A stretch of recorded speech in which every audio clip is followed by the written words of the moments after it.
For the next hour, I'll be reading from the February 12th, 2026 issue of the Wall Street Journal on the Niagara Frontier Radio Reading Service. Thank you for joining us today, and happy birthday to Abe Lincoln. The highlights under business and finance are: Kraft Heinz put on hold its plan to split into two businesses, and its chief executive said he would focus on returning the company to growth in 2027, with hundreds of billions of dollars invested in marketing and product development. The U.S. economy added 130,000 jobs in January, its strongest growth in over a year, in a sign that the labor market may be shaking off its recent stagnation. Major U.S. stock indexes wobbled in a session marked by AI anxieties, leaving the S&P 500 little changed and the NASDAQ and Dow down 0.2% and 0.1% respectively. Elon Musk announced a reorganization of xAI days after merging it with SpaceX, and confirmed that the overhaul would involve the departure of some employees. Bill Ackman's Pershing Square revealed a new stake in Meta Platforms in a sign of confidence in Mark Zuckerberg's competitiveness in the artificial intelligence race. The Chinese owners of the Waldorf Astoria in New York City are preparing to put the hotel up for sale, only months after it reopened following a multi-billion-dollar, much-delayed overhaul. McDonald's reported a 5.7% increase in same-store sales across its regions in the 3 months ended December 31st, outpacing analyst expectations. Humana reported a wider fourth-quarter loss as medical costs continue to rise, and said it expects a sharp decline in 2026 earnings due to lower quality ratings of its Medicare plans. Heineken plans to cut up to 6,000 jobs, or 7% of its global workforce, over the next 2 years as it contends with a weak beer market. Elliott took a stake in London's stock exchange group and is likely to push for increased stock buybacks and action to lift profit margins. QXO agreed to buy closely held building materials distributor Kodiak for about $2.25 billion in cash and stock. Now for the key articles under the Worldwide section. The Defense Department told a second aircraft carrier strike group to prepare to deploy to the Middle East as the U.S. military prepares for a potential attack on Iran. The use of a high-energy military laser to counter what officials thought was a drug cartel drone led to the FAA to temporarily shut down all flights over El Paso, Texas. The GOP-led House passed a resolution designed to roll back Trump's tariffs on Canada, as a half-dozen Republicans joined Democrats in rebuking the administration's signature economic policy. The House passed legislation that would significantly tighten federal voter registration requirements over the heated objections of Democrats. The person accused of opening fire at a school and home in British Columbia, killing 8 and injuring at least 25, was an 18-year-old previously known to law enforcement. Mayor Zoran Mandani says taxes from Wall Street bonuses and municipal savings would reduce the budget shortfall New York City faces by $5 billion over the next 2 years. Authorities released a man who was detained for questioning in connection with the disappearance of Nancy Guthrie, the mother of Today co-anchor Savannah Guthrie. A Sri Lankan court sentenced 12 men to death for the killing of a lawmaker and his bodyguard in 2022 during violence at the height of the nation's economic crisis. Moscow will observe the limits of the last nuclear arms treaty with the U.S. that expired last week, as long as it sees that Washington is doing the same, Russia's top diplomat said.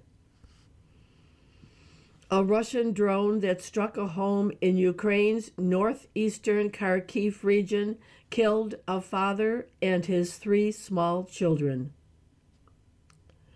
Died James Vanderbeek, 48, Dawson's Creek Star. The picture on today's front page shows Attorney General Pam Bondi appearing at a hearing, and behind her are standing several women. And that headline reads, Bondi lawmakers trade angry words on Epstein. The caption, Capital Clash. Attorney General Pam Bondi defended her handling of the Jeffrey Epstein files and declined to apologize to the sex offender's victims who stood behind her at a House hearing. Wednesday's session was often marked by exchanges of insults. Today's headline, hiring rebounded in January. Health sector drives a surge of 130 jobs, while revisions sharply cut 2025 totals. By Tae Ping Chen. The U.S. economy added 130,000 jobs in January, its strongest growth in more than a year, and a sign that the labor market might be shaking off its recent stagnation. January's robust gains after weak job growth in 2025 surprised forecasters, blowing far past consensus expectations, while solidifying expectations the Federal Reserve will keep rates on hold for the foreseeable future. The unemployment rate dipped to 4.3% from 4.4% in December, the Labor Department said Wednesday, and workers' wages rose. Revisions to nearly 2 years of jobs figures sharply downgraded the earlier reports, particularly for 2025, which saw a paltry 181,000 jobs added for the entire year. The January gains were highly concentrated in healthcare and social assistance fields, which includes jobs like home health aides and residential care workers. Such jobs have long been an engine of U.S. job growth. The picture was much more mixed for white-collar workers. Professional and business service firms added tens of thousands of jobs, but 34,000 jobs were lost across the financial activities and information sectors. Elsewhere, manufacturing also added workers for the first time in more than a year. And the construction sector grew by 33,000 jobs, mostly on the back of expanding appetite for new data centers. It does look like the labor market is beginning to heal from the trauma we saw it go through last year, said Diane Swank, chief economist for KPMG. Other articles from the front page follow. Kraft rethinks its plan to split in U-turn. Kraft plans to spend $600 million on marketing, sales, research and development, and other areas to fuel a recovery. The new CEO says he sees opportunity with many of our challenges fixable. By Jesse Newman. Kraft Heinz is rethinking its breakup plan, and its new chief executive outlined a path to get the food giant growing again. The ketchup and macaroni maker said it is pausing work on a planned split between its condiment and grocery staples businesses. Instead, CEO Steve Cahillane said he would focus on returning the business to growth in 2027, investing hundreds of millions of dollars in marketing and product development. Since joining the company, I have seen that the opportunity is larger than I expected and that many of our challenges are fixable, said Cahillane, who took over on January 1st. In an interview, he said that Kraft Heinz might ultimately decide not to break up at all. Hands-free systems confuse drivers. NHTSA investigates Ford's product after deadly crashes. Tech can be misunderstood. By Ryan Felton. A Ford engineer and her husband were driving their new F-150 pickup in May when something went terribly wrong. The engineer told Ford they were using Ford's hands-free driving system, Blue Cruise, which puts computers in charge of the truck's speed and steering. Just outside downtown Toledo, Ohio, on I-75, Sitaram Palepu tapped the brakes to slow as he merged onto an exit ramp, but instead the truck accelerated. It smashed into a guardrail, rolled over, and came to a stop upside down. The Palepus had to be extracted by emergency workers, according to the body cam footage of responding officers. The truck, Palepu said in a court filing, went out of control. Ford is a leader in the industry-wide push to automate driving. Its Blue Cruise system promises to keep a car in its lane, manage its speed, and slow it when approaching another vehicle, without the driver's hands on the steering wheel. More than 2 million Ford cars and trucks in 2025 were equipped with the technology or some of its elements, and Chief Executive Jim Farley said the automaker sees potential in developing an even more advanced automated driving system that allows for eyes-off driving. But some drivers have found the technology behind Blue Cruise confusing to use, according to driver statements, crash reports, and Ford's research. Some haven't understood the product's limitations, while others haven't heeded the system's warnings to take control of the car or haven't had time to. The full Blue Cruise product, which allows hands-free driving, was released in 2021, although some features of the system, such as lane centering and adaptive cruise control were available earlier. But after 2 deadly crashes in 2024, federal regulators are looking into whether the technology is still posing problems for drivers.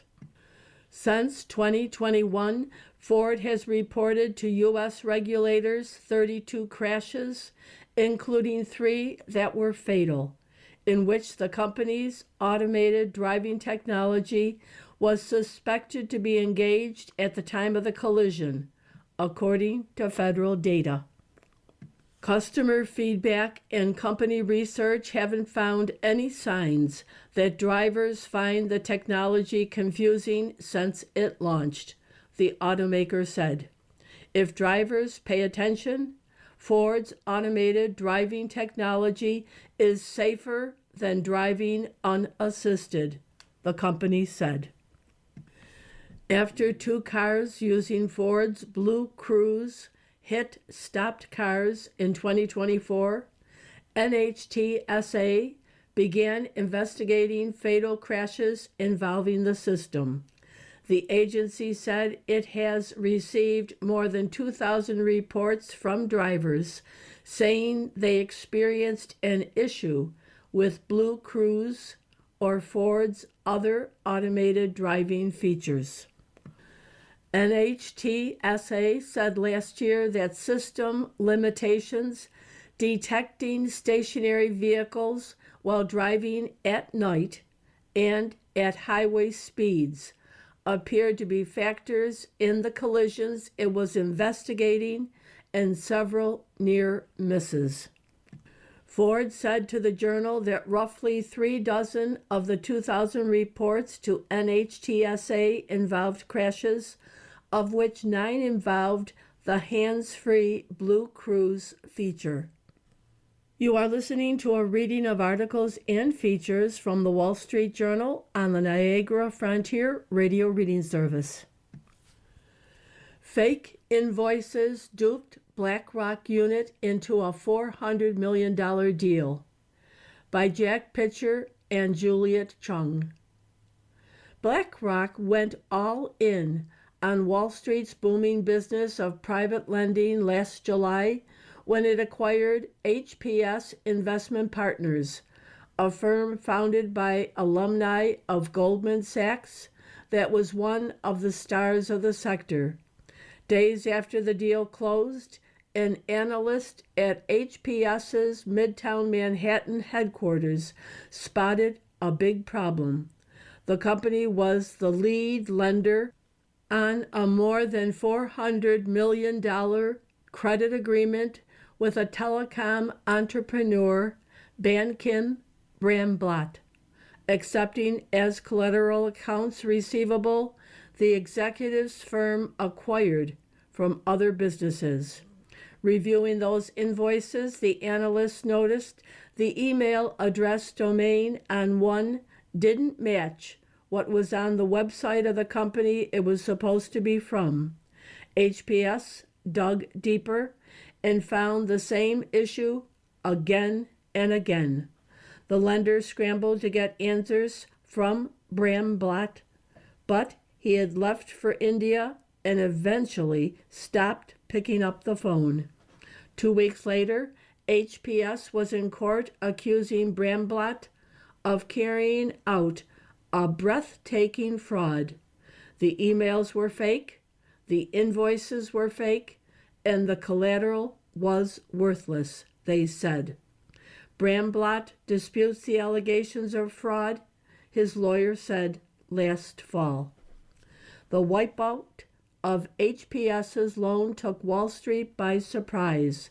How could one of the most sophisticated private lending firms in the world be so badly duped? Why didn't anyone spot the issue before BlackRock, the world's largest asset management firm, sealed its deal with HPS? Could similar frauds be lurking in the $3 trillion private lending industry? The borrower in this case hardly fit the profile of a sure bet for a lender.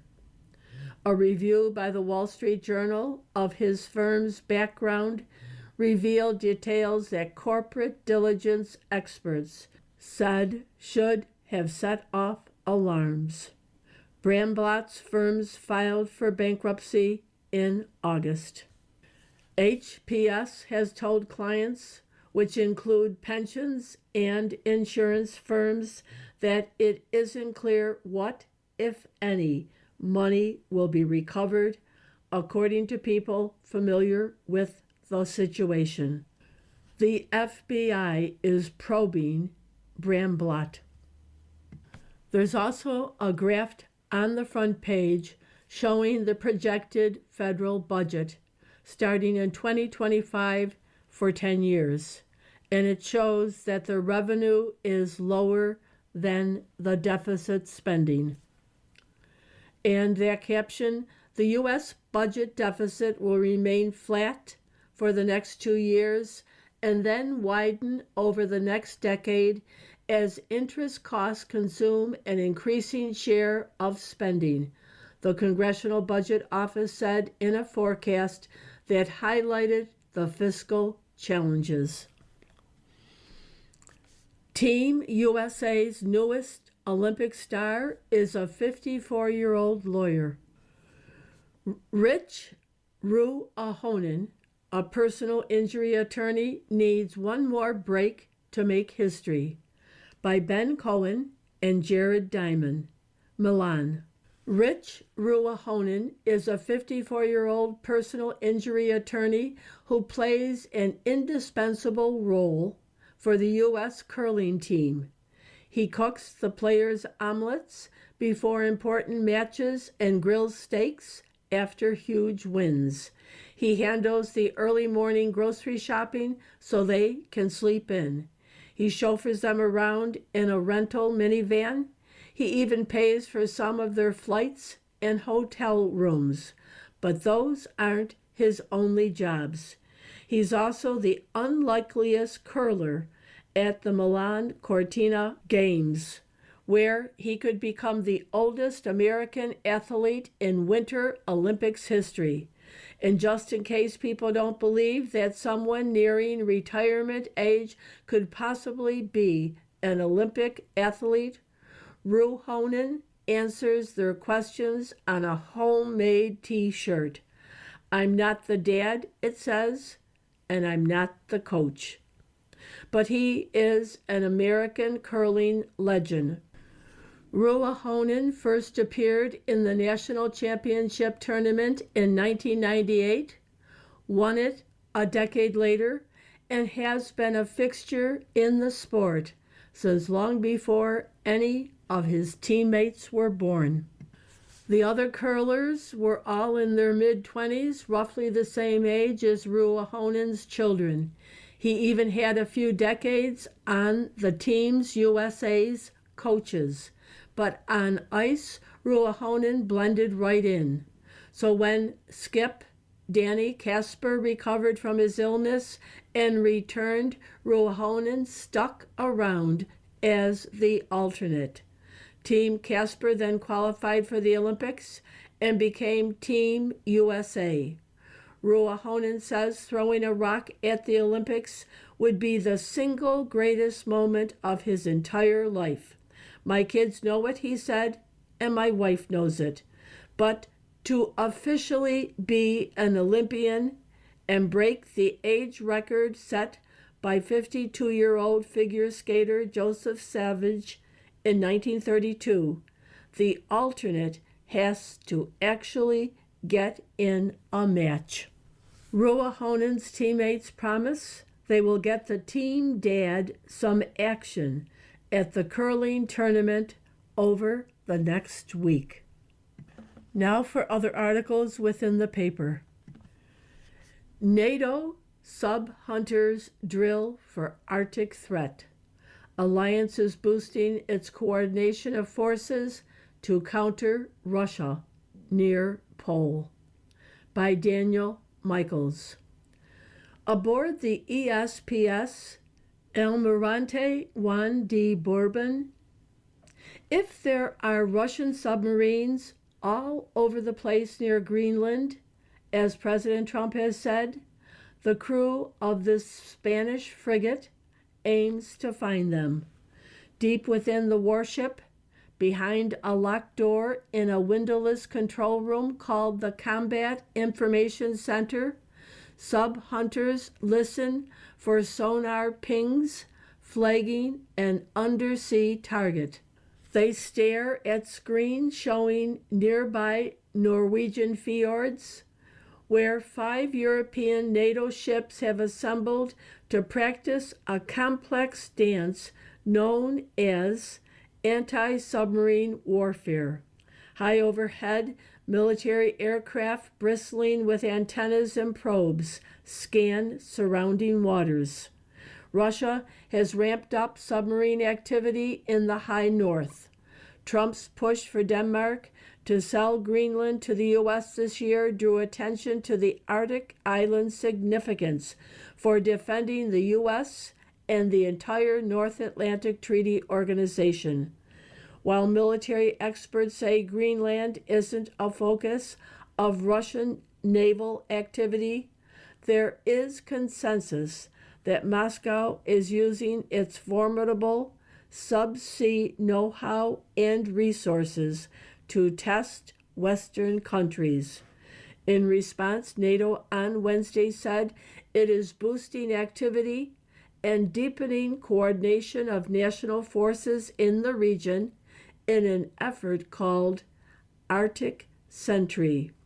NATO members have been dusting off sub-hunting skills that got rusty after the Soviet Union collapsed.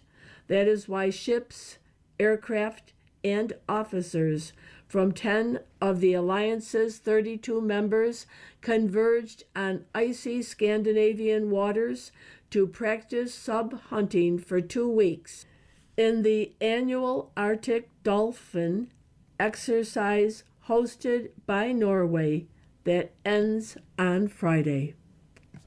The Russians are developing many bases and capabilities that were sort of dormant since the end of the Cold War, said Navy Rear Admiral Joaquin Ruiz Escogeto, an anti-submarine warfare specialist who commands one of NATO's naval forces and helped lead the exercise. We haven't been operating as often as we need to operate together in this region, Ruiz said as he set off from the Norwegian port of Bergen. Deploying a Spanish ship to the high north drives home that point, he said, because Madrid's fleet usually operates farther south. To help NATO navies cooperate in punishing northern waters, alliance forces are drilling more frequently. In Arctic Dolphin, sub-hunting ships and aircraft were joined by 2 submarines from Norway and Germany, aboard which U.S. and Canadian officers are honing their skills. One sub plays the quarry and the other helps hunt. The hunting ground, in waters west of Norway, is a prime route for Russia's Northern Fleet submarines. Based inside the Arctic Circle, they often head south toward the Atlantic Ocean, potentially nearing the U.S. and most of Europe. Channels between Greenland, Iceland, and the U.K., known in NATO parlance as the GIUK gap, are getting more attention now than they have since the Cold War. That is because of activity below and above the water, including increased traffic of naval, commercial, and scientific vessels from Russia, China, and other countries as climate change opens new thoroughfares. The U.S. in 2016 restarted air patrols of the region from Iceland, a decade after closing a base there.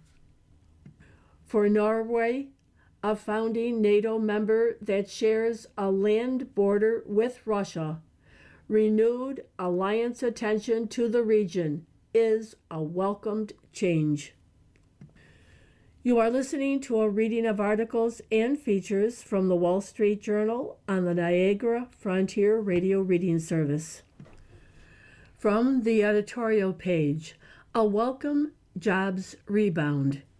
The good news is that the job market isn't as stagnant as many feared, as private employers return to hiring in January. The report helps to offset the other news in the month's labor report, which is that employment in 2025 was even worse than it looked. The economy created a net 130,000 new jobs in the first month of the year, according to the Labor Department.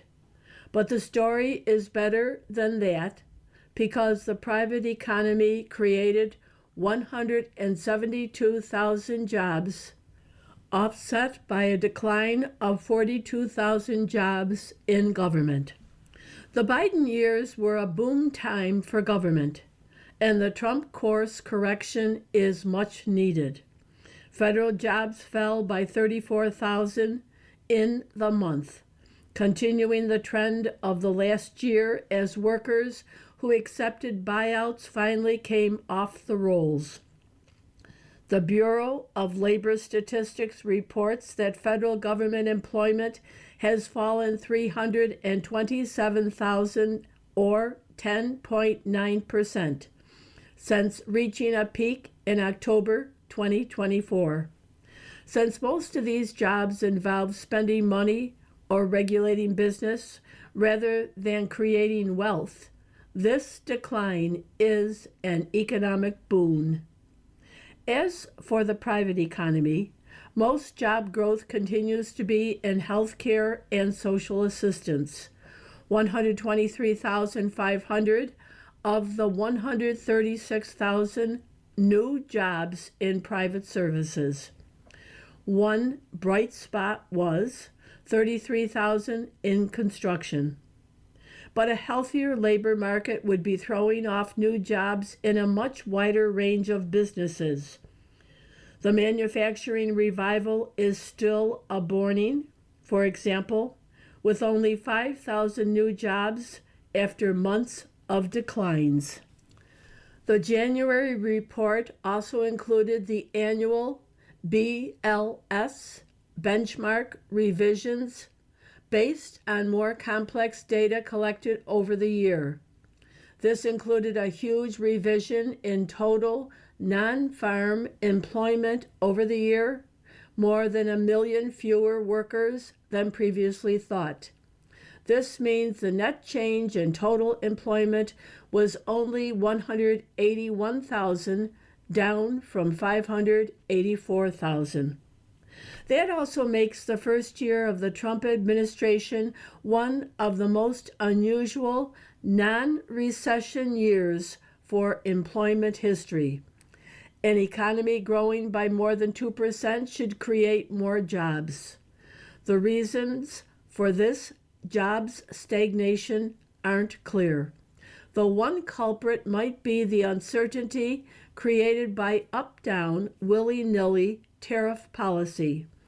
It's hard to hire new workers if you don't know what your costs are going to be.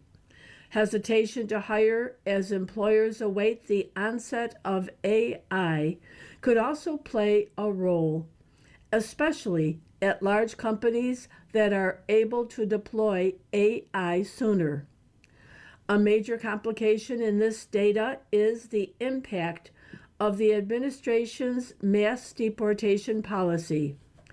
The National Foundation for American Policy, NFAP, looked at the BLS data and found a decline of 534,000 foreign-born workers in the U.S. since a peak in March 2025. That's a reduction of about 1.4 million foreign-born workers than would be expected from previous government estimates. Employers have long depended on foreign-born workers, legal and illegal, and there have been far fewer to hire. This would matter less if American workers were flooding into the workplace to take their place. But there's little evidence of that. NFAP says the unemployment rate for U.S.-born workers was 4.7% in January, compared to 4.3% in January 2025. The jobs that foreign workers filled may simply go away over time as the deportation wave continues.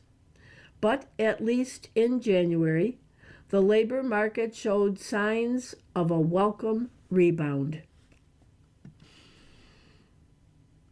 Trump's crony Canadian Bridgegate.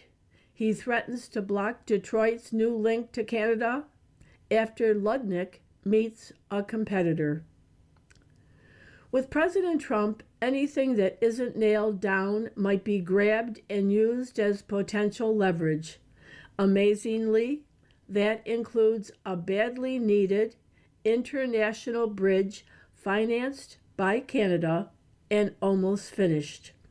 Threats by Mr. Trump to block traffic are bad for business, shoddy treatment of an ally, and bad politics too. The Gordie Howe Bridge will soon connect Detroit, Michigan with Windsor, Ontario. It's crucial for commerce and will alleviate congestion at the nearby Ambassador Bridge and the Windsor Tunnel. Another transit link is a clear improvement, since Detroit-Windsor is a major North American commercial ecosystem, including for automakers. Canada and Michigan will jointly own the bridge. This was negotiated a decade ago, and everyone accepted it, including Mr. Trump in a 2017 joint statement with Canada. Yet the president suddenly intervened on Monday in an internet post. Mr. Trump complained that the bridge didn't use enough U.S. steel and that Ontario reacted to his trade wars by boycotting American alcohol. He suggested China is conspiring to terminate Canadian ice hockey and permanently eliminate the Stanley Cup. I will not allow this bridge to open until the United States is fully compensated, Mr. Trump said, demanding that Canada show the fairness and respect that we deserve. Then came news that shortly before Mr. Trump's social post, Commerce Secretary Howard Ludnick had met Matthew Mulroon, whose billionaire family runs the privately owned Ambassador Bridge. Will it shock readers to learn Mr. Mulroon isn't a fan of the competing Gordie Howe project?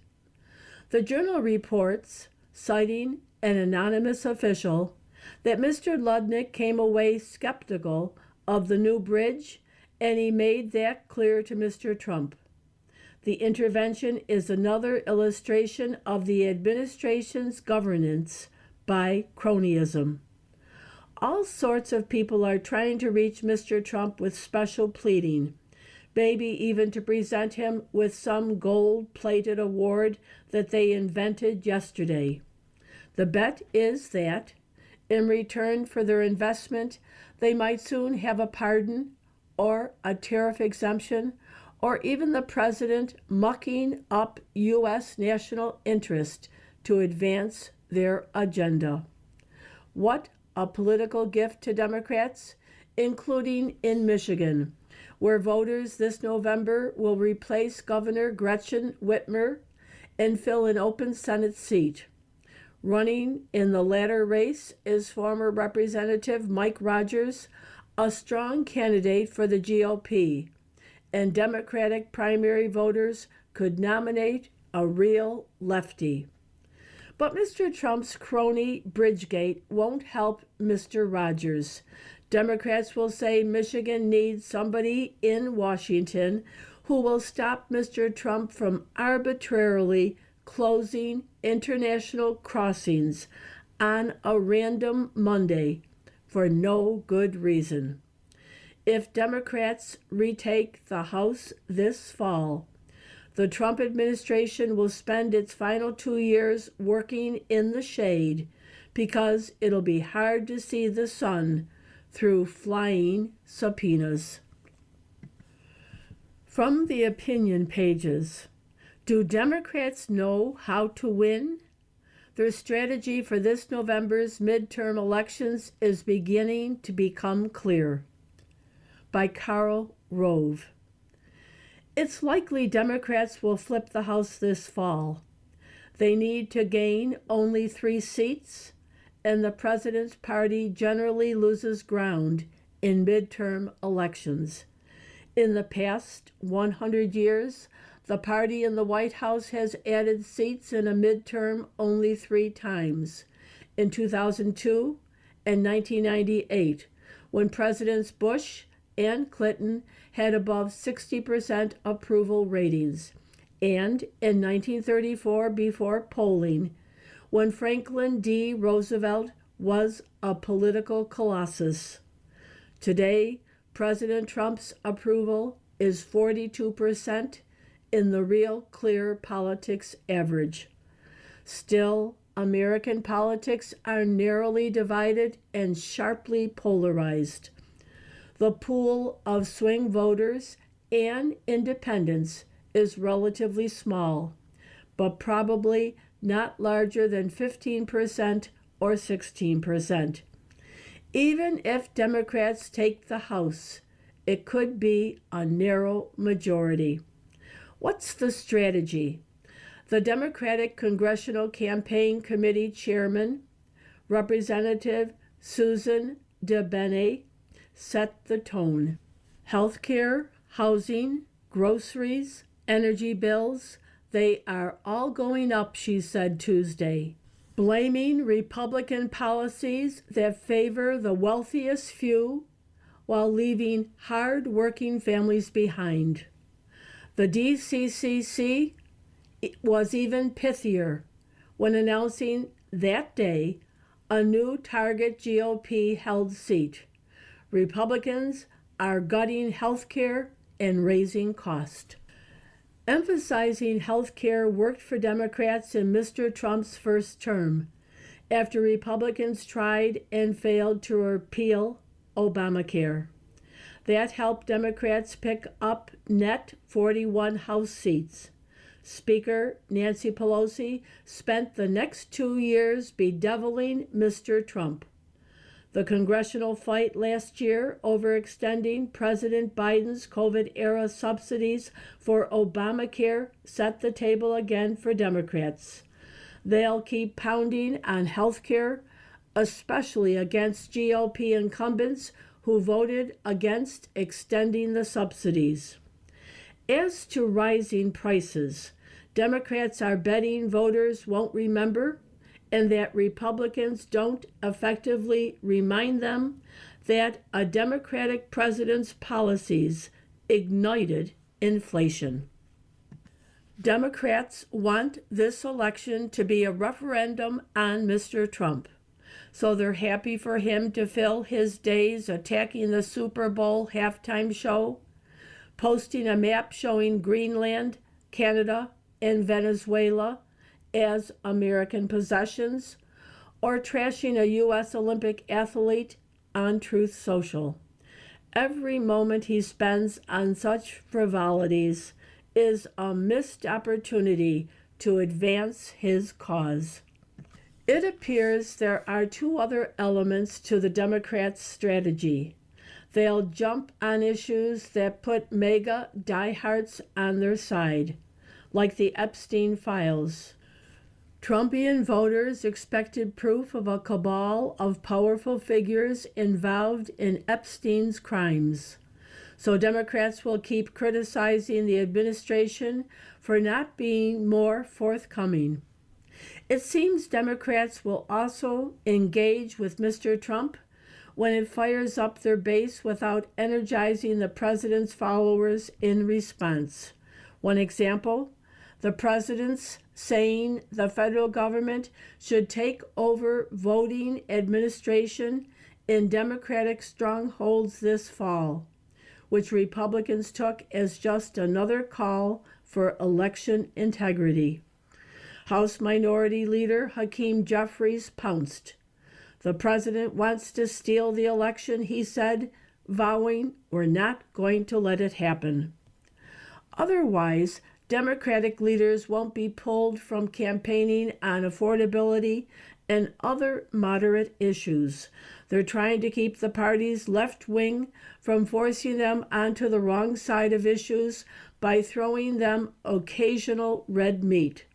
So Mr. Jeffries sends a fundraising email saying F Donald Trump and his vile, racist, and malignant behavior for posting a video showing Barack and Michelle Obama as primates.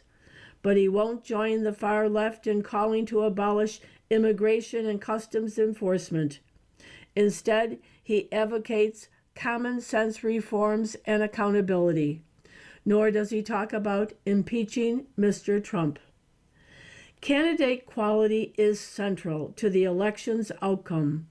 Mr. Jeffries and Ms. DeBene know that what wins in Manhattan or Hollywood is unlikely to carry rural Iowa, Salt Lake City, or Tidewater, Virginia. So Democratic leaders want centrist candidates in swing districts, not Democratic socialist or squad wannabes. It isn't clear how that will turn out. Democrats also face important questions that will deeply affect the outcome. The New York Times reported Wednesday that Republican campaign groups have a combined $320 million, Democratic groups $137 million. Can the Democratic advantage with small donors equalize things? The economy is likely to improve, but how much, and will GOP candidates get the credit? It's unclear if Republicans will persuade voters their policies are responsible. Finally, will Mr. Trump be omnipresent on the trail with his rallies the center of the fall campaign? Or will he restrain himself, act presidential, deliver results, and create constructive change? His choice will have a profound impact on the election's outcome. You are listening to a reading of articles and features from the Wall Street Journal on the Niagara Frontier Radio Reading Service. Why the Middle Class Feels Poor by Jordan McGillis. Middle-class families don't feel as secure as they once did. It isn't because the poverty line is really $140,000, as Michael Green claimed in a viral essay last year. Yet the impoverished feeling he describes among people who are too prosperous for public support but can't afford many luxuries has validity. It is due to what I call the Great Decompression. The Great Decompression is the phenomenon of incomes rising across the board, but much faster for families above the median. The upper middle class has done better than stay one step ahead. Families with income at the 80th percentile and above are pulling away in lifestyle and social status, opening a chasm that separates them significantly from families with median incomes. It hasn't always been this way. The mid-20th century was an era of middle-class expansion. In the first 3 post-war decades, workers below the median saw their wages grow faster than workers above the median did. Economists Claudia Golden and Robert Margot labeled this dynamic the Great Compression. Since about 1975, though, we've been in an era of upward escape for families with the right human and social capital, which has become ever more valuable with the rise of digital technology and globalization. As a result, the upper middle class is running away from the pack. The great decompression we're experiencing is obvious to the naked eye, and especially on Instagram. But intensifying income stratification is also visible in the data. It is especially clear in the growing gap between the median family income and the 80th percentile family income, often considered the gateway to the upper middle class. The 80th percentile, more than the 90th or the 99th, show something important. The broad class of educated, everyday professionals significantly outpacing the median are setting a standard that median income families can't keep up with. As per the Integrated Public Use Microdata Series for married couples with children, the kind of family Mr. Green wrote about, the median income in 1975 was $15,000. The 80th percentile for married couples with children was $22,600. Put another way, the 80th percentile family earned 51% more than the median family. Since then, the distance between the median and the 80th percentile has grown. In 2000, the median married couple with children earned $59,000, while the 80th percentile family earned $99,000, meaning the 80th percentile family was earning 68% more. By last year, the gap has grown even more substantial, with the median married couple with children earning $130,000 and the 80th percentile family, also a married couple with children, earning $242,000, 85% more. Mr. Green's analysis implies that today's average American family is in poverty. That isn't true. What those families experience is the intuitive but accurate sense that they're losing even more ground to the upper middle class. Optimists argue that these changes are fine, maybe even good. People are getting richer, some faster than others. Yet, as sociologists Richard Reeves and Robert Putnam and others have argued for a decade, the claim that decompression is a healthy part of a robust economy becomes less persuasive when taking generational trends into account. The faster wealth building of the upper middle class in recent decades has been accompanied by assortative mating and what Mr. Reeves describes as the upper middle class's hoarding of the American dream. These days, upper middle class kids don't only have more spending money, they have different neighborhoods, different schools, different horizons. In the jargon of economists, absolute economic mobility remains strong, but it doesn't necessarily translate to relative mobility. The basic material needs of Americans are more fully met today than they were 50 years ago. But without more opportunity for social advancement, a large portion of American families are bound to feel they are missing out. $140,000 is nowhere near poverty, but the great decompression has so enlarged the prosperity of the upper middle class that the middle class can't be blamed for thinking the American dream is slipping away.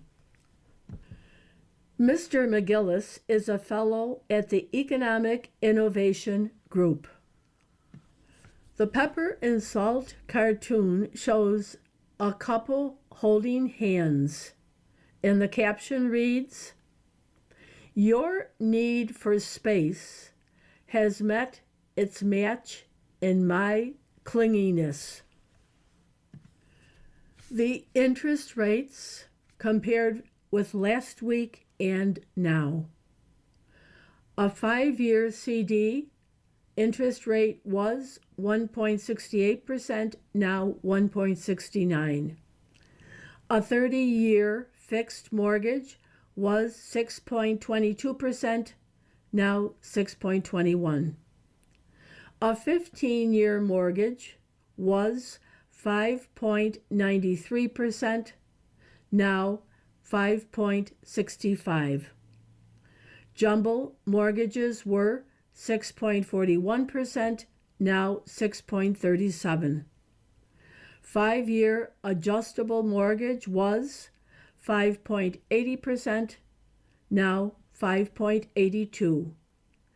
A new car loan was 6.92%, now 6.96%. Another pepper and salt cartoon left over from before shows a young man on his telephone standing before the pearly gates with St. Peter. And St. Peter asks, "Have you tipped your Uber driver yet?" Now, I thought St. Peter was advocating generosity, but my husband thinks that perhaps the Uber driver should not be released because maybe the man is going in the other direction. Well, for the sake of a happy marriage, we both agree either is possible. You've been listening to a reading of articles and features from the February 12th, 2026 issue of the Wall Street Journal. We read from the Wall Street Journal every Monday through Thursday at 11 p.m. Your reader has been Corrine. Thank you for listening and have a wonderful weekend and enjoy the warm-up.